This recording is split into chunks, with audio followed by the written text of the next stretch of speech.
Master Healer. Touch my eyes so I could see. Touch the pain that flows in me. Touch my voice so I could praise Thee eternally. Touch my heart, touch my life. Touch me, Lord, and I shall be healed. Touch my ears so I could hear. Touch my hands so I could give. Touch my feet so I could walk through Calvary.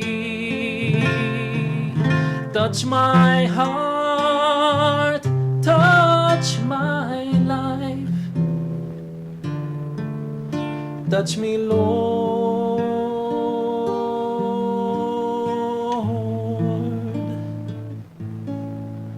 and I shall be healed.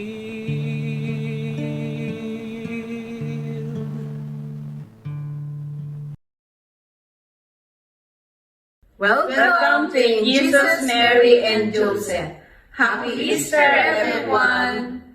Yan. So, good evening manan. Gagayem kan kakabsat. At tuy manan apo iti Sacred Heart Community. Ang mga idaton kadatayo iti in Jesus, Mary, and Joseph. Today is the 4th Sunday of Easter. Easter pa lang ako ginggana intuno ko Pentecost. Yes. We still celebrate that 40 days of joy of the resurrection of Jesus. Our gospel will be taken from the Gospel of John, chapter 10, verses 11 to 18. And our theme would be a true encounter with Jesus. So, ang Jesus, Mary, and Joseph po ay mapapakinggan natin sa Himpapawid sa DZWT every 6 p.m. on Sundays. At ang ating center naman ay matatagpuan within the Baguio Cathedral compound doon sa basement ng Sangkabalayan building. Okay? At ito mga kapatid, if you have any prayer intentions, don't hesitate to text us at 0948-3964-613 or 0945-5093-265. Lahat po ng prayer intentions natin ay naibabasa every night sa aming intercessory prayers. Yan. So, good evening, Sister Linda at Good evening. Sister Nikki. Good evening, everyone. Yan. So, nabayag na tayo nakadwa ni Ate Nikki. Na-miss you siguro, ano? So, welcome again, Ate Nikki. Oh, praise God. So, intayo man nga ron ang kararag kakabsat in the name of the Father, the Son, and of the Holy Spirit. Amen. Lord, we thank you and we glorify you for this moment that you are here once again. And we ask, O Lord, once again, your Holy Spirit to be upon us, to inspire us, to anoint us, so that everything that we say, everything that we do, everything, O Lord, that we share in this program, Lord, it will be for your greater glory. We ask the intercession of Mother Mary, of our Father Joseph, and our guardian angel to be with us as we continue with this program. We ask, O Lord, that at this very start of the program, that you continue or you touch all those who are listening right now, and let them feel, O Lord, your goodness, your love, and your mercy upon them. All this we pray, Father, in the mighty name of Jesus. Amen. Son, Holy Spirit. Amen. Kat intayo man kakabsat, kantaan da ito nga sonata. Whatsoever you do, nabayag, da ito'y ubingak pa'y kan kantaan tayo, da ito'y simsimbaan tayo na Now, whatever we do to the least of our brothers, kunanakot, we do it unto Him, Christ our Savior, God our loving God.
Tanggap ng aamo. Kami. Thank you. Glorify your name. Hallelujah. Hallelujah. Jesus, our Redeemer. Hallelujah. Praise you. We glorify you, Lord. Bless you. Hallelujah. Praise you, God. Continue asking the Holy Spirit to be upon us, to be with us, anointing us, and taking control of this program.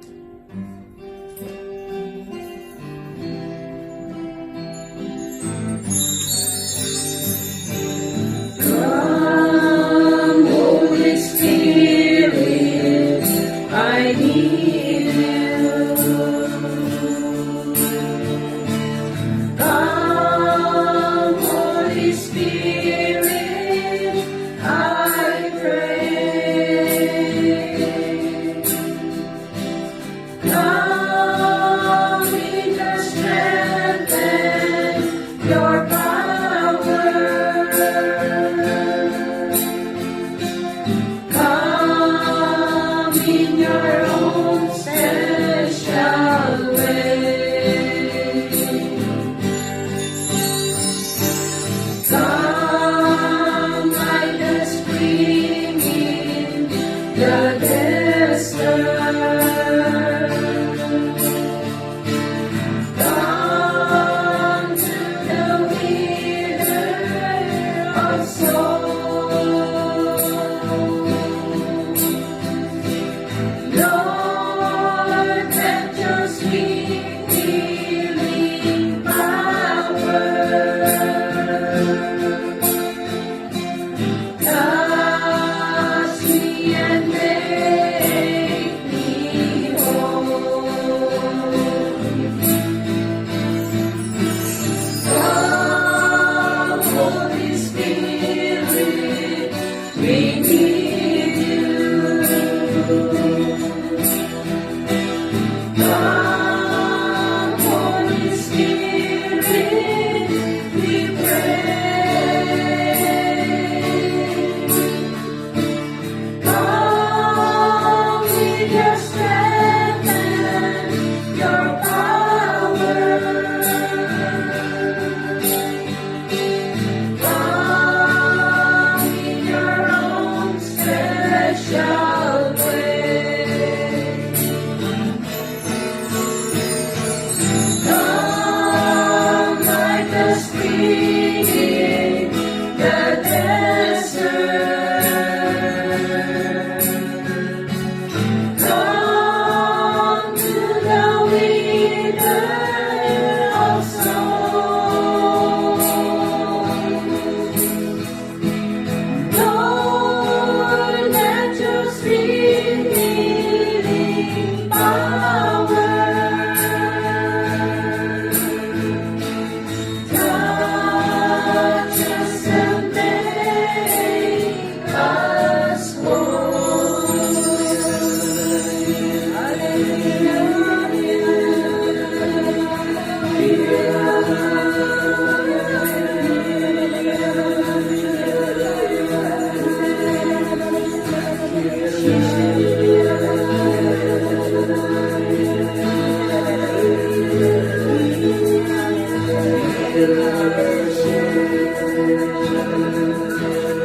We will read the Gospel of this Sunday, and it is actually tungkol po ito sa Good Shepherd.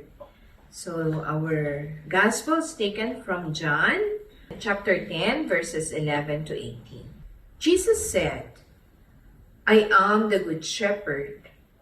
A good shepherd lays down his life for the sheep. A hired man who is not a shepherd and whose sheep are not his own sees a wolf coming and leaves the sheep and runs away, and the wolf catches and scatters them. This is because he works for pay and has no concern for the sheep. I am the good shepherd, and I know mine, and mine know me, just as the Father knows me, and I know the Father. And I will lay down my life for the sheep. I have other sheep that do not belong to this fold. This also I must lead, and they will hear my voice. And there will be one flock, one shepherd. This is why the Father loves me, because I lay down my life in order to take it up again. No one takes it from me, but I lay it down on my own. I have power to lay it down and power to take it up again. This command I have received from my Father. The Gospel of the Lord. Praise you, Lord Jesus Christ. Pakibasa naman sa Tagalog, Sister Linda. Pagbasa mula sa aklat ng San Juan. Ako ang mabuting pastol. Inaalay ng aking pastol ang kanyang buhay para sa mga tupa. At ang bayaran ay tumatakas kapag may dumarating na asong gubat. Iniiwan niya ang mga tupa, palibhasay, hindi siya pastol. At hindi kanya ang mga ito.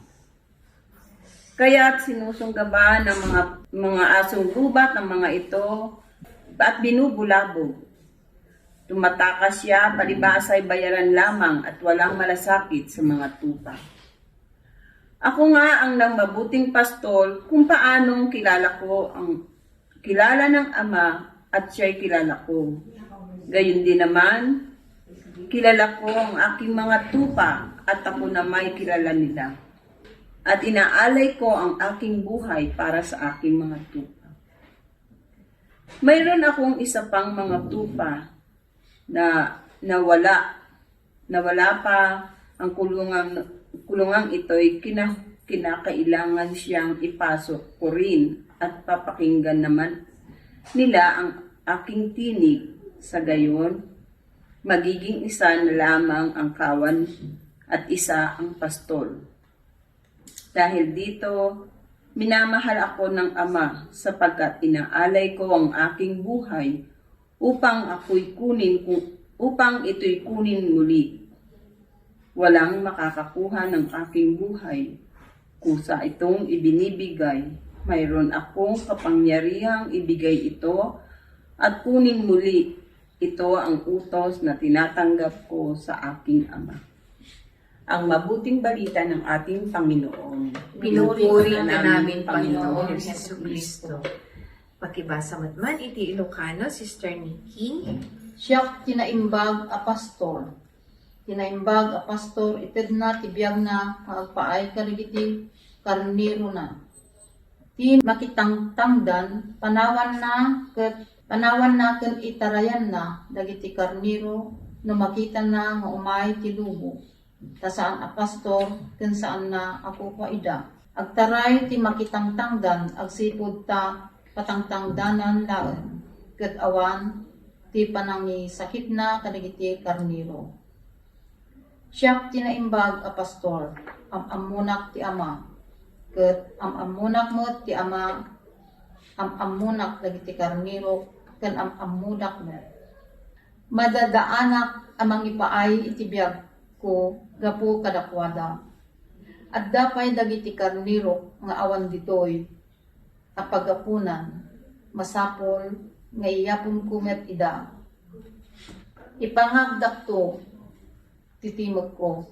Ket agbalindan to amay maysa ang arban nga aywanan ti may maysa a pastor. Ay ayaten nak ti ama agsipod ta sisagana amang ipaay ti biyag ko. Tapno alag tunget laang. Awan ti makaalay ti biyag ko. Ited ko kas pagayata. Adda kalintagak amang ited ti biyag ko. Ket addamot kalintagak amang lamot laang. Daytoy timbilin ti amak nga aramido. Iti Ebanghelyo ti Apo. Dayag iti maipaayken ka, O Kristo. Yan. So, nanggagantayo niya, we heard yung ating gospel, ang ganda-ganda. That Jesus, the Good Shepherd. No? Meron pa yung isang gospel din, no? Tungkol dun sa 99 na iniwan niya dahil para sa isa. hanapin lang niya yung isa. Because of that, yung goodness talaga ni Jesus as a good shepherd. And di ba, parang ang ano ko, ang nakikita-kita ko, syempre siya yung shepherd, tayo yung sheep, kasi tayo yung tayo yung sumusunod sa kanya, di ba? Sumusunod tayo sa kanya, kaya tayo yung sheep. Pero at the same time, pag tayo naniwala na kay Jesus, kagaya ng pinag-uusapan nung last Sunday, no? Tayo na nakakilala na kay Christ in the Eucharist, no? Tayo na in our faith na nagtatry, no, to follow Jesus, at in our lives we live our lives like Christ. Tayo din naging para tayong mga shepherds para sa mga iba pang tupa na hindi pa nakakakilala. Kaya nga parang ang ganda rin ng sinabi niyo dito na meron pang mga ibang mga sheep pero wala pa dito sa kulungan, no? So, siguro yun yung role din natin as mga kasama ni Jesus. Tayo na mga sumusunod sa Kanya to help Jesus bring those Kapwa natin. dalhin din natin sila sa kulungan na ito. Itong Sa pastulan ni Lord. Oo, sa pastulan ni Lord, no? Hindi yung tayo ang umaalis. No? So, kayo mga sisters, since tayo, we are called to follow Christ, no? In our own little ways, di ba? Kasi, di ba, ang pagsunod naman kay Kristo, hindi ganun kadali, no? Mahirap, no? Pero sa tulong niya, makakaya natin. Oo, tama yun. Kasi Sige. siya nga yung, sige, share ko lang. Kasi siya nga yung ating pastor. Noon, kasi, nung bata-bata pa ako, kahit naman sinong bata pa, hindi natin mapil yung presensya ni Lord. Unlike na pag tayo'y dumalago na sa pananampalataya, alam na natin na siya nga yung tinatawag nating pastor, siya yung shepherd natin, siya yung gumagabay sa atin sa spiritual na pananampalataya. Bilang isang Kristiyano, nagiging pastor din tayo sa kapwa natin, sa papanong dahilan. Minsan, may lalapit sa'yo na nangangailangan ng tulong. Let's say, sabihin natin, may isang lugar dyan na nasunugan. Di ba ang una mong iniisip yung matulungan siya, mabigyan mo siya ng pangangailangan niya, kagaya ng damit, ng pagkain, na pwede natin i-share. So, nagiging pastor tayo para madama nila na hindi sila pinababayaan ni Lord. Sa oras ng kagipitan, meron silang natatagpuan na isang tao na nakakaunawa. Sabi nga, tayo sa pamilya natin, una tayong magpapastol sa loob ng tahanan sa loob ng ating pamilya. Una natin papastolan.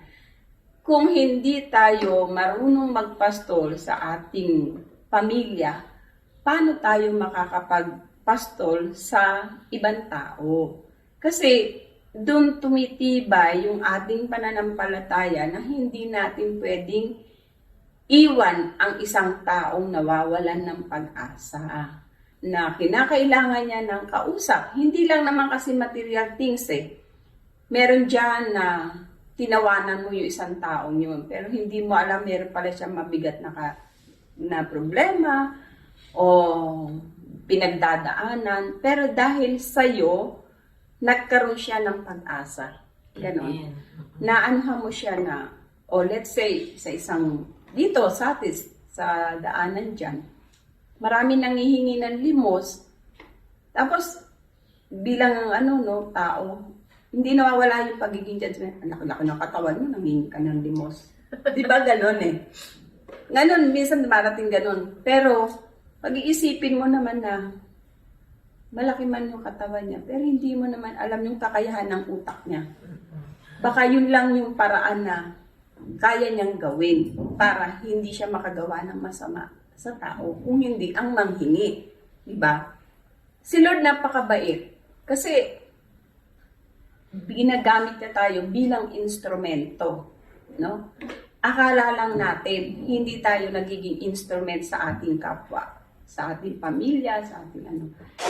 Pero, mararamdaman mo yun na matutuwa ka rin eh, kasi makikita mo yung presence nila na feel nila na nandyan si Lord. Kasi makikita mo na, kung dati hindi sila pala simba, hindi sila nag-i-stay sa adoration, o hindi man sila naniniwala na meron Diyos, pero dahil sa'yo, na naging daan upang sila ay magkaroon ng pag-asa sa buhay.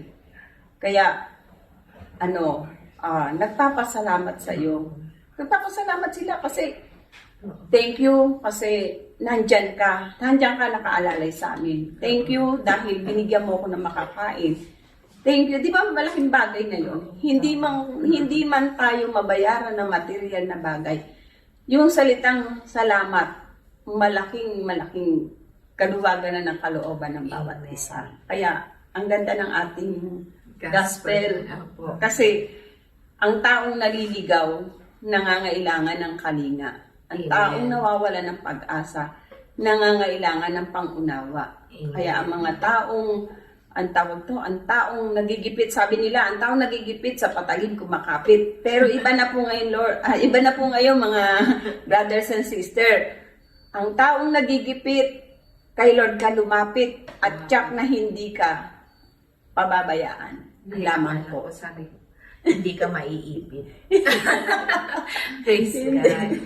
No? So, oo, no?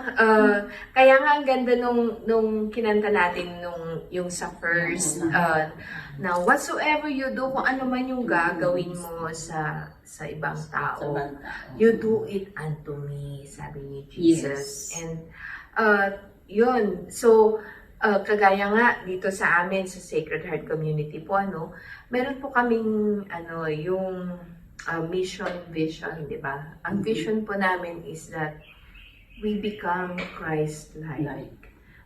Mahirap, pero We live Christ-like lives. Ganon.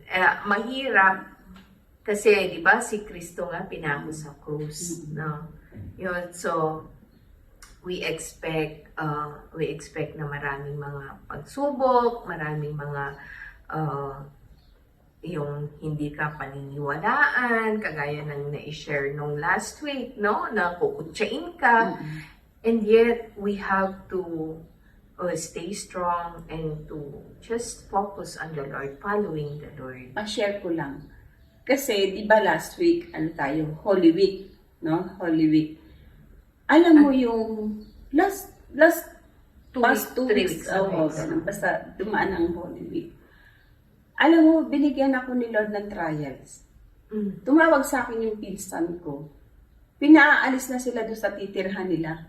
Kasi nabenta na yung lugar.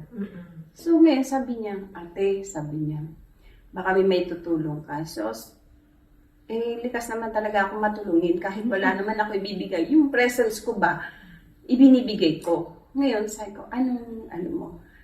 Sabi niya kasi baka wala kami dalawa na lang sila mag-ina na magkasama. PWD na yung auntie ko, 85 years old. Nagwo-walker naman siya. Hindi pa naman siya bedridden, kaya nagwo-walker siya. Tapos yung pinsan ko naman, nung dumating kasi matinding problema sa kanya, parang nagkaroon siya ng psoriasis. Nagkaroon siya ng skin problem. Dahil sa stress siguro, yun ano. Alam mo ba, sabi ko, sige, sabi ko, may bahay naman kami sa Bulacan. Ang nakatira doon yung isang kapatid ko. So, doon na lang muna kayo. Kasi, kasi ako isa rin ako nangungupahan eh. Parang ano sa isip ko na, what if kung ako naman yung pinaalis sa lugar? Saan ako pupunta? Wala kang sisilungan, di ba? Ngayon, ano niya, sabi, naramdam ko yung bigat ng kalooban niya.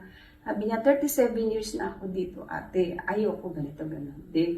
Sabi ko, may mga bagay na ayaw man natin, pero baka hindi na ikaw para dyan sa lugar na yan. Humanap ka ng ibang lugar na pwede mong mabago ang buhay mo. Gano'n. Alam mo ba, after inoffer ko na yung bahay namin sa Bulacan. Kasi nandito naman ako sa Baguio. Kapatid ko lang nasa Bulacan. Tapos sabi niya, pag-isipan ko ate, sabi niya. Sige, ipagpe-pray din kita, sabi ko, na makatagpo ka na ng Dahil sa dami-dami ng inikot sa Maynila, wala siyang makita. Meron nakikita. Kaso ang mga presyo, 40, 35. Sa isang disabled at walang hanap buhay. Kasi ang business niya lang doon, napapabed space siya. Sa mga, syempre, mawawala talaga yun. Di ganun. Tapos sabi ko, sige, pagpe-pray kita. Alam niyo po mga kapatid, napakagaling po talaga na pag naisasama ang inyong prayer request sa intercessory, sa ginagawa namin gabi-gabi na panalangin, talagang tumutulong si Lord, ginagrant niya yung request. Tapos, the following day, tumawag siya, ate, may nakausap akong agent dito sa Pedro Hill, ganito, condo, ganito, ang upa, 22. Oh, okay na yan, sabi ko. Kung dati ka ako, ang paupahan mo is 10 kwarto, ngayon kung 2 kwarto lang, okay na yan, basta meron kang daily na pumapasok. Alam niyo, nakabawas sa kalooban ko yun. Kasi, nung decision ko na dun siya titira sa Bulacan, hindi ko alam, may mga kapatid pala akong against. Bakit dun patitirhin? Dapat sinabi mo na, ganyan. Ako po kasi, talagang may pagkapakailamera ako ba, na hindi ko na tinitingnan yung desisyon ng iba. Parang ang desisyon ko lang is yung gusto ko silang maiahon, na wag silang titira sa bangketa. Kasi masakit sa kalooban ko yung makikita mo yung kamag-anak mo nasa isang bangketa, ngayon meron ka naman pwedeng ibigay na lugar. Kung ayaw nilang tanggapin, wala akong magagawa. Basta ako inoffer ko yung lugar na yon. Kasi ang katwiran ko, nandito naman kami sa Baguio, nangungupahan kami. Alam nyo, nung tumawag siya sa akin, ate, ganito, ganun. Tapos, ate, kailan ka bababa? Sabi niya, tignan mo. Kumbaga, humingi rin siya ng concern na advice pa. Nakita ko yung lugar, okay naman. Malapit sa lahat. Kaya sabi ko lang, thank you. Kasi akala ko naman, okay na sa mga kapatid ko. Parang mabigat pala sa loob nila. Tumanggap. Ganon, yun po, talaga. So, yan siguro sila pa rin yung mga kapatid mo, sila pa yung wala sa Oo. wala sa kulungan. Wala sa kulungan. Kumbaga sila pa yung nalilibdaw na to bring them in. Yes. O, ikaw naman, Ate Nikki, mag-share ka Parang na. ganun din, yung sabi nga nila na pag meron kang paniniwala, meron ka rin aksyon. Kasi kahit meron kang paniniwala kung wala ka namang gawa. Kaya ako naman natuto naman ako doon sa yung pagtulong sa kapatid na may sakit. Siyempre kahit ayaw mong iwanan yung asawa mo rin, nag-iisa kasi dahil may gamot, kailangan ipaalaala mo pa yung mga gamot niya bago niya yung kapatid ko na may sakit din na iniwanan ko rin yung asawa ko dahil sa kapatid ko rin na mas malala. Kaya parang yung sarili ko, parang kumbaga nandun na yung pagod, nandun na yung hindi mo na iniisip yun eh. Ang iniisip mo na lang yung pagtulong mo sa mga kapwa mo ba. Kaya nga sabi nga nila na mas you enter in the kingdom of God na mayroon kang nagawa kaysa yung may paniwala ka naman na wala ka namang ginagawa. you're not enter the kingdom of God, sabi doon. Kaya yun, yung natutunan ko naman. Saka yung, meron pumunta sa bahay na hindi ko naman kakilala, matanda. Tapos malamig that time. Sabi ko, para kang, yung alam mo, yung maalala mo yung mother mo, na nandun yung awa. Tapos yung, pinakain ko sa bahay. Tapos binigyan ko siya ng kumot. Parang yung, nandun nga yung awa, yung mercy. Kasi di ba si Lord, maawaan din, maabagin. Hindi mo na iniisip yung kung gaano siya karumi, hindi mo na iniisip yung kung sino siya. Basta iniisip mo nandun yung awa, Yung pagtulong. pagtulong mo sa kanya. Ganun yung ko, natutunan ko rin. Pero siguro, kung hindi natin magagawa yan, no? Kung along the way, bago siguro natin magawa yung mga ito, prepare din tayo ni Lord. Ibig sabihin, prepare tayo ni Lord na kaya natin gawin ito. Prepare tayo ni Lord na pinapakita sa atin na ito kung ano yung gagawin mo sa iba, parang ginagawa mo na rin yan sa akin. No? Kagaya niya, di ba? Yun yung Parang siguro, si Dante, di ba? oo. Yun yung, di ba, pag yung may mga teachings tayo, ganyan, no? Yan yung mga tinuturo sa atin. Kaya maganda na dun sa pag nagmimisa tayo, isa yon, di ba? Pag sa homily, wag po tayo matulog. Makinig tayo kay Father. Kasi ini-explain niya talaga yung mga gospel, no? And doon tayo natututo. Para pag meron mang pumunta na iba sa ating na hindi kasama sa flock, no? Hindi tayo yung kanilang dadalhin palabas sa simbahan, kundi tayo yung magdadala sa kanila. With our own actions, with our own, yung nakikita nila yung na si Kristo buhay. Na si Kristo buhay kasi pinapakita mo yung faith mo sa kanila. And you are living Christ-like life. No? So, yun, prepare din tayo ni Lord, no? Para pinakita niya kung paano ang maging shepherd, kung paano talagang maging pastol. Nandun yung sacrifice. Oo. And para sa ganun tayo din, maging pastol sa iba. Yes. And we thank God para dun sa mga opportunities na naibibigay sa atin, no? Yes. Parang si Mother Teresa, di ba?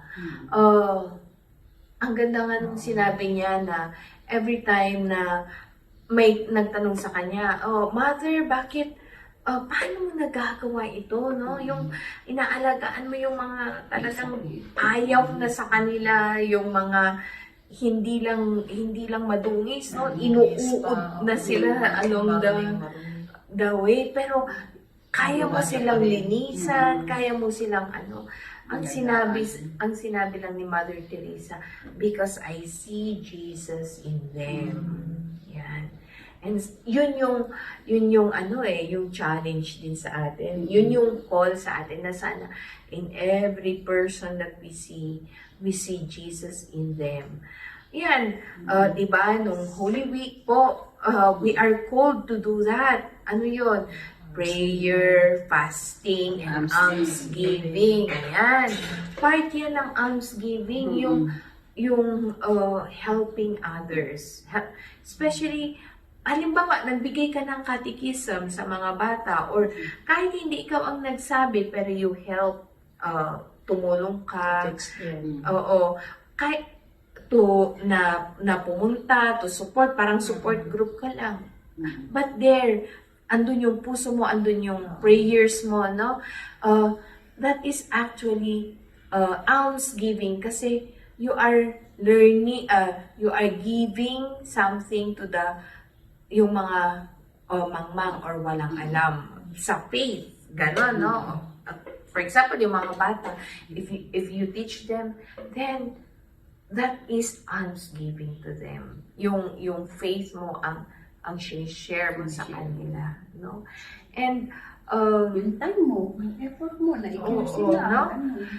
Pati yung sa ano, 'di ba?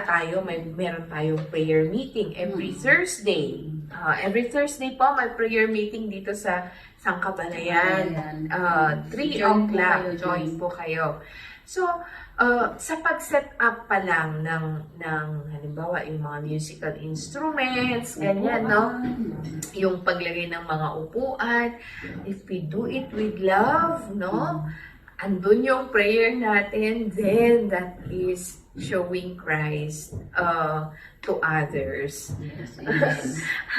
Maalala ko nung bago-bago pa lang ako sa Sacred Heart, yun yung yung simplicity, yung humility, yan yung yung mga natutunan ko na kahit na walang nagsasabi, if you do it, yung nasa sideline ka lang, nasa likod ka lang, pero you are supporting it. Yung kahit na hindi ka nila nakikita doon sa, for example, nandyan sa stage, ganyan, para magsalita. Pero ikaw nandun ka sa my Blessed Sacrament, praying for the success of that gathering, no? Then you are truly leading or helping in that ministry. So, kahit anong ministry natin dito sa Sacred Heart. For example, di ba? Today is the last Life in the Spirit seminar. O, di ba?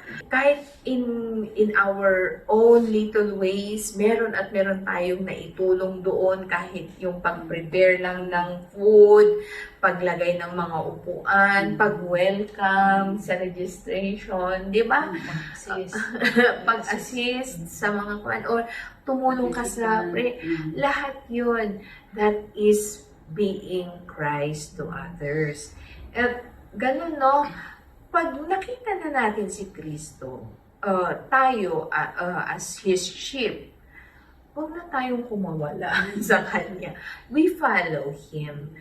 So that yung mga iba na susunod din sa atin, Magagawa yan din natin. Oo. Kumbaga tayo yung magiging gabay, tama, leader din nila towards Christ. Hindi lang yung ang iniisip lang natin tayo, no? Kasi may nabasa nga ako, yung sheep daw, ang talagang nagre-register lang sa kanya, yung boses ng kanyang master or yung shepherd.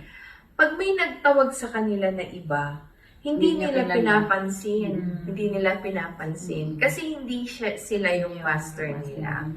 Kaya sana ganun din tayo. We focus on our master, on our leader, on our shepherd, who's Jesus Christ. He showed the way. He died for us on the cross. And pinakita niya na hindi madali ang way to the kingdom. Siya mismo ang nagsabi niyan, di ba? That the road is narrow for us to trek, to attain the kingdom. And siya mismo ang nagsabi. But we still have to follow it because yung sinasabi niya na kingdom, pag nalampasan mo naman yan lahat, then it will all be the glory of God, no? Yung glory of God nandoon. Amen. So we thank the Lord Jesus for showing us the way. Yes. Kaya katahin nga natin ito, mga kapatid, yung shepherd of my soul. Sino ba ang shepherd ng ating kaluluwa? Kundi si Kristo, no? And in this song, we give our full surrender to this shepherd of our soul. I give you full control of myself, of my thoughts, of my whole being. To you, O Lord, we offer. Pag sinabi natin na surrender, andun yung, hindi yung dahil you are defeated, but if we say surrender, we are giving this shepherd to have access to our life. And pag may access siya, we are also giving him to take action, no? Para sa ganon, we can follow Him in the right way. No? So, Shepherd of my soul, I give you full control. Please lead us.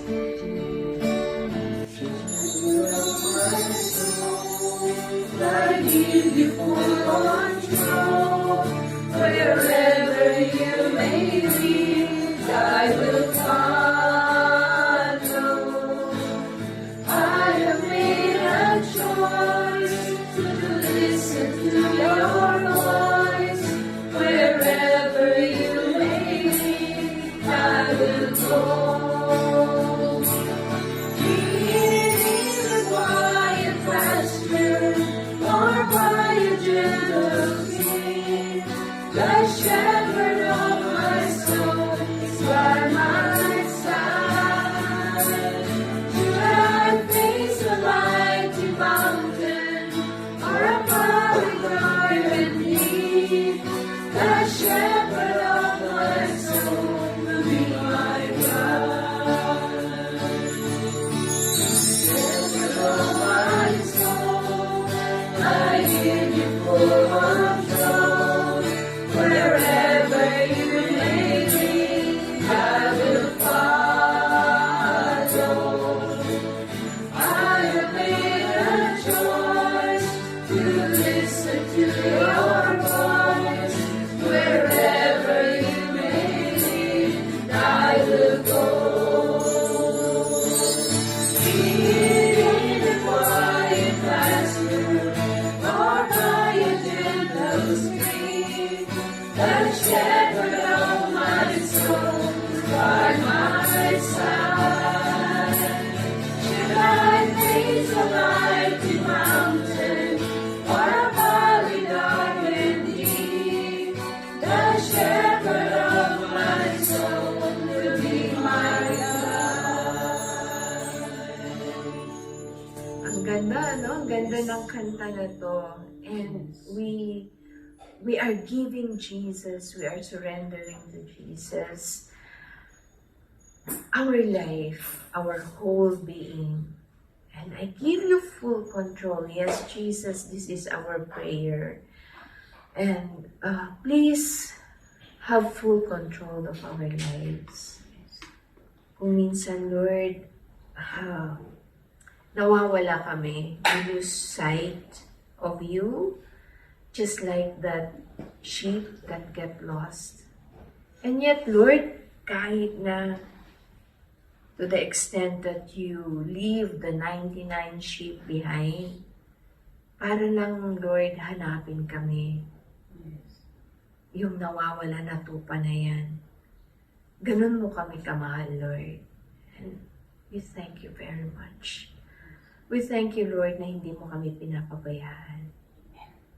Thank you, Lord, that you are our shepherd. Help us, Lord, to focus on you. Help us, Lord, to not lose sight on you.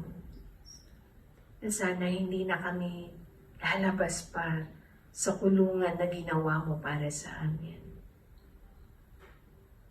Help us, Lord, to just strengthen our faith in this church that you have built. Help us to see the graces and all the opportunities that lie before us. Kasi Lord, sa church mo na to, it is the true church which will bring us to you, to heaven. And we thank you, Lord, for this, for our faith. And help us, O Lord, na sana we can also draw other people, especially our loved ones, yung mga nawawala. Help us to draw them in this church that you have built.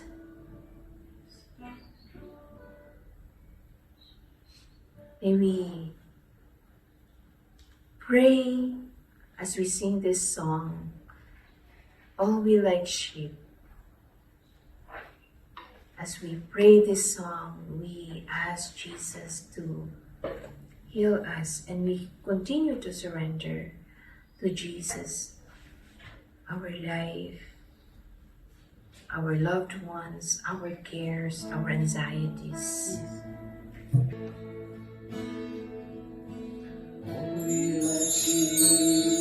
But gone astray, each of us turning our own separate ways. We have all sinned and fallen short of your glory. But your glory is what we desire to see, and in your presence is where we long to be. Oh Lord, show us your mercy and grace. Take us to your holy place, forgive our sins and heal our land. We long to live in your presence once again.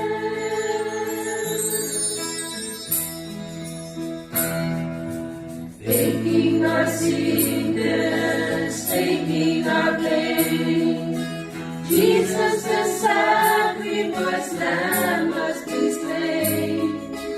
He was despised, rejected by men, he took our sin. Draw us near to you, Father, to Jesus your Son. Let us worship before you, cleansed by your blood. Oh Lord, show us your mercy and grace. Take us to your holy place, forgive our sins and heal our land. We long to live in your presence once again.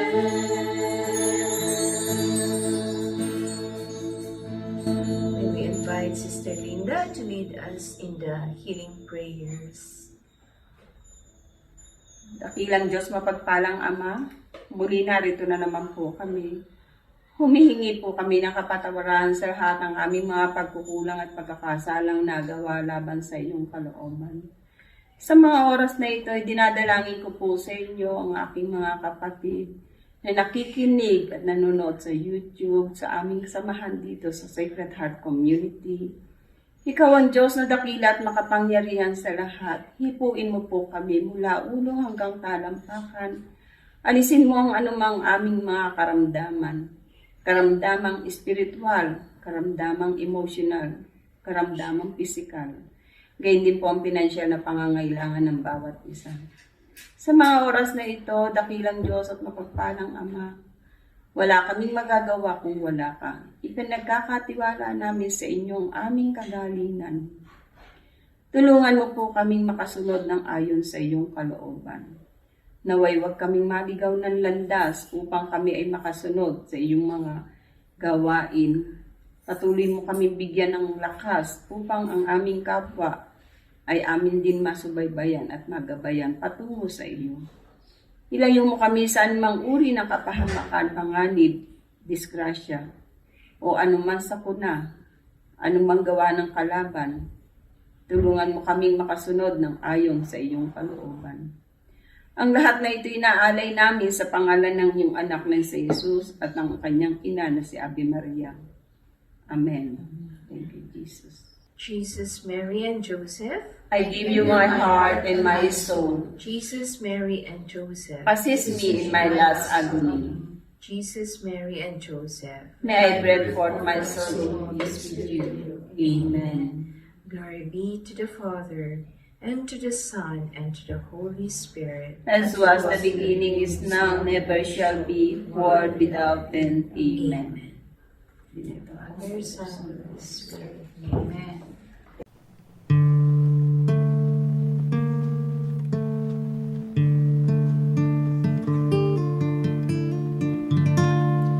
Touch me, Lord, for I am a sinner. Touch me, Lord, for you are the master healer. Touch my eyes so I could see. Touch the pain that flows in me. Touch my voice so I could praise thee eternally. Touch my heart, touch my life. Touch me, Lord, and I shall be healed. Touch my ears so I could hear.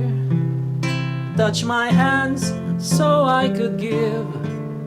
Touch my feet so I could walk through Calvary. Touch my heart, touch my life. Touch me, Lord,